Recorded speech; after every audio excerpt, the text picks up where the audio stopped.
ভাই এত সুন্দর সুন্দর জায়গা থাকতে আপনি আমার এই ময়লার বাগানের ভিতরে কি লিগে লইলেন? এই তো তুমি একটা সুন্দর কথা বলছো। নায়করা কি করে জানো? বিভিন্ন দেশ ঘুরা ঘুরা সুন্দর সুন্দর জায়গায় শুটিং করে। নায়ক হইছে কিভাবে জানো?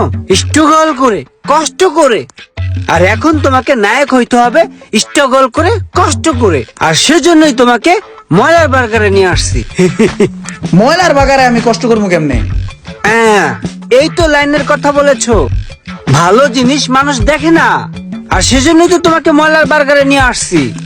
এখানে বসে তোমাকে পরিচিত অর্জন করতে হবে, ভাইরাল হতে হবে।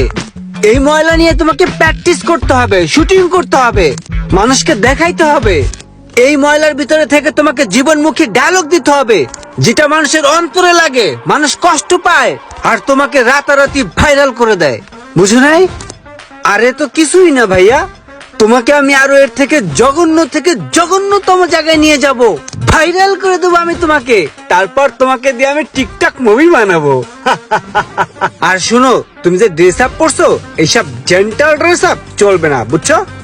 নায়ক হইতে হলে তোমাকে অর্ধ উলঙ্গ, সিরা ফারা, উদ্ভট টাইপের ড্রেস আপ করতে হবে। তাহলে পাবলিক সেগুলা সাদরে দেখবে, তোমাকে ভাইরাল করে দেবে। তুমি বুঝতেছো না কে? মানুষ তো এখন ভালো কিছু দেখে না, মানুষ এখন খারাপ জিনিসে আসক্ত। এই ময়লার ভিতরে তো তুমি ভিডিও করতে পারো, ধরো উল্টি খাইলা, পোল্টি খাইলা, ময়লা খাইলা, এই ভিডিওগুলা মানুষ হাসতে হাসতে দেখবে, ধামাধাম ভিডিওগুলো ছড়াই দিবে, বিশ্ববাসীর কাছে ধমধম করে ভিডিওগুলো ভাইরাল হয়ে যাবে, আর তুমি হিরো হয়ে যাবা, বুঝছো?